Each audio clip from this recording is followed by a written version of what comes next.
সম্প্রতি দেশের বাইরে গ্লোবাল সুপার লিগের চ্যাম্পিয়ন হয়েছে রংপুর রাইডার্স। তাছাড়া দীর্ঘদিন ধরেই বাংলাদেশ প্রিমিয়ার লিগের জন্য প্রতিবারই শক্তিশালী দল গড়ে আসছে রংপুর। কিন্তু শক্তিশালী দল গঠন করেও 2017 সালের পর থেকে বিপিএল এ শিরোপার দেখা পাচ্ছে না তারা। এবারও তারা শক্তিশালী দলই গঠন করেছে, আর রংপুরকে হারানো কঠিন হবে বলে মনে করেন দলটির হেড কোচ মিকি আর্থার। এবারের বিপিএল এ রংপুর রাইডার্সকে চ্যাম্পিয়ন করার আশা মিকি আর্থারের। তিনি বলেন, অন্য সবার মতো আমরাও এখানে শিরোপা জিততে এসেছি, তবে এটা বুঝতে পারছি এখানে অন্যান্য দলও ভালো। আমরা ভালো ক্রিকেট খেলতে চাই, শিরোপার জয়ের জন্য নিজেদের 100% উজাড় করে দেব। রংপুরের এই হেড কোচ আরও বলেন, আমি খেলোয়াড়দের চিনি, তাদের যথেষ্ট মেধা আছে। আমাদের সামর্থ্য অনুযায়ী খেলতে পারলে আমাদের হারানো খুব কঠিন হবে।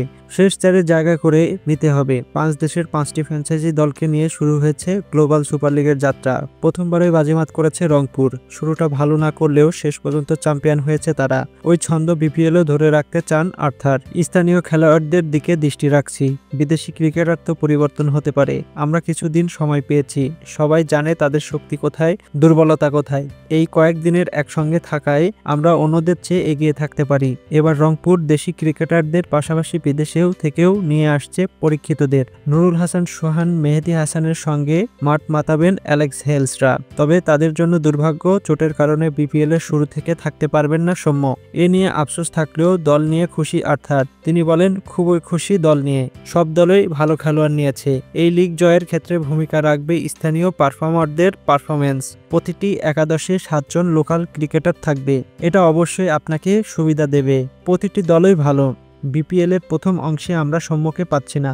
গ্লোবাল সুপার লিগে সে দুর্দান্ত ফর্মে ছিল। এই ফর্ম ওয়েস্ট ইন্ডিজেও নিয়ে গিয়েছিল, দেখে খুব ভালো লাগছে। তাকে না পাওয়াটা অবশ্যই হতাশাজনক, তবে এটা অন্য কারোর জন্য সুযোগ তৈরি করছে।